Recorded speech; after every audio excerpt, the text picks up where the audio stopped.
for this one. And I'm going to explain it to you in 3 simple, fast steps. Step number 1, the collateral issues that Jeff Snyder has been talking about. Prior to 2009, the total amount of collateral in the system that was being injected and used for the repo market consisted of treasuries, but mostly mortgage-backed securities and other garbage like asset-backed securities and everyone's favorite oceanfront property in Arizona. The way it worked is the Fed was completely out of the loop. The primary dealers under the Fed's umbrella would go into the repo market, and the financial institutions and hedge funds would have this garbage collateral, and they would also have some treasuries. They would take that collateral, put it into the repo market, and the lending institutions would swap them, that collateral, for the cash that they needed. That's how it worked prior to 2009. Then the crash hit, and all of these entities that were lending into the repo market saw that this collateral was garbage. Additionally, their counterparty, such as Deutsche Bank, became riskier and riskier and riskier. So think about this from the standpoint of the lender. You've got the counterparty that you're lending to getting substantially riskier. You know that.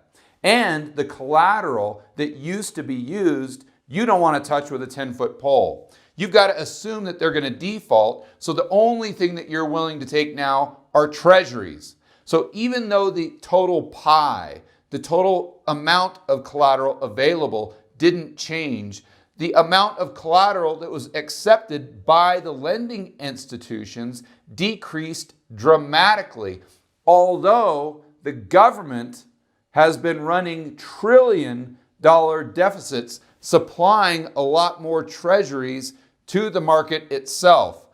The bottom line is we've still gone from 100% collateral being used in the repo market to about 50% collateral being used, although now we have a lot more treasuries. So the Fed steps in and injects all this cash that's needed in the repo market for those counterparties who are getting riskier and riskier, and they start to accept all of this garbage collateral that wasn't being accepted before. Why? Because they are an indiscriminate lender. They can't go bust. They don't have a profit and loss, so they don't care about counterparty risk, nor do they care about the quality of collateral. For this to be true, we would most likely have to see an increase of the amount of garbage collateral being used in the repo market once the Fed, or the indiscriminate lender, starts becoming a bigger and bigger part of that market. So has the amount of mortgage-backed securities being used in the repo market increased? Well, September through December, the percentage was 23%. In January, that percentage increased to 42%. The last 3 days the repo market has been open, the percentage has increased to 54%. And Friday, it increased to 78%. This shows us that the repo issues not only include counterparty risk, but as Jeff Snyder pointed out, collateral. Step number 2, brand new insights. And for a lot of these housing insights, I need to thank my good buddy Jason at Wall Street for Main Street, editor. Throw up a picture of his channel. And guys, if you aren't watching his live streams, you need to start right away. We've got the Fed. We know they've kept interest rates artificially low to prop up the housing level. On the surface, it seems like they're doing that just to create more spending or the wealth effect. But as Jason points out, there's a lot more to this story once you start going down the rabbit hole. Prices of homes go up, but that means that the property taxes go up as well. We've got Harry homeowner here, and this is his home. So if his property taxes go up, that means he's giving more of his hard-earned income to the local governments that take that additional tax revenue and put it into this massive gaping hole that they have in their pension funds. And let's remember that the portion of this pension that actually is funded is loaded with some fantastic companies like SoftBank, Uber, and most likely now HSBC, because I heard they increased their dividend. So they're only 50% funded, so they desperately need this additional tax revenue coming in from the local government, which is perfect because property taxes are increasing. Along comes Bill, the buyer, and Bill looks at this house and he says, wow, prices have been increasing. I have my recency bias all set in place. I want to buy your house because I like buying assets that are super, super expensive in hopes that they'll just get even more expensive. So he goes to the bank and gets himself a loan. And Harry, the homeowner, has got his thumbs up. He sells to Bill, the buyer. This does a few things. Number one, the Fed loves this because there's more money that's being created by the banking system and injected into the real economy. So let's think this through. If this house was $100,000, but because of all the Fed's financial chicanery, it's now worth $1 million.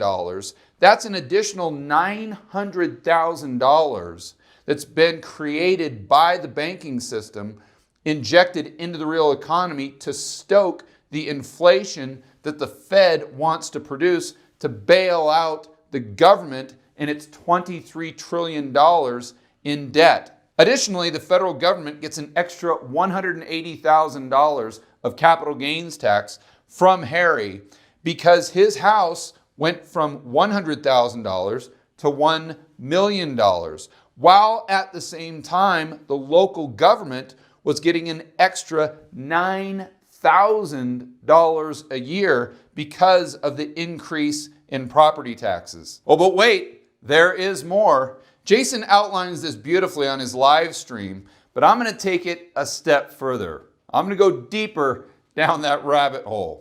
The bank, instead of having a $100,000 mortgage, now has a $1 million mortgage. In other words, they have an additional $900,000 worth of mortgages. Well, what do? Of course, they flip it to Fannie and Freddie, and that goes from the real economy and goes right around this, comes dashing through the straightaway into the financial economy, where it becomes a mortgage-backed security. Mind you, it's a mortgage-backed security that's collateral for the repo market. And since it's gone from $100,000 to $1 million, that means there's an additional $900,000 worth of collateral for the repo market. Step number 3, the end game. The Fed has increased home prices by artificially lowering interest rates, which has put a temporary Band-Aid on the economy. It's increased tax revenue and it's temporary plugged, that massive gaping hole in the state pension funds. While at the same time, they've intentionally or inadvertently created more collateral that the financial institutions and the hedge funds can use to gamble and create bigger asset bubbles. Go Fed. They've also temporarily fixed the repo market by continuing to print money and expanding their balance sheet even further, and it's very important that you realize that. And because they're an indiscriminate lender taking all of this garbage collateral in the form of mortgage-backed securities.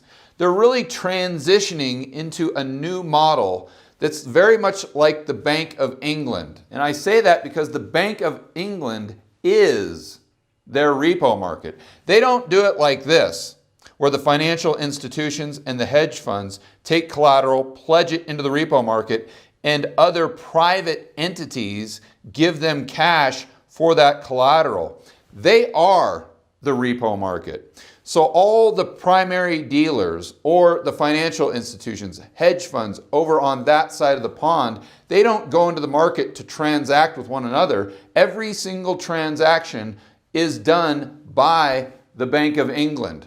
So you say, well, that maybe could be a good idea. That would solve the collateral problem and the counterparty risk problem that we have in the US repo market. And all the Fed would have to do is continue to expand their balance sheet. Wow. Friend and family member Fred says they are geniuses. They have solved all of our problems, right?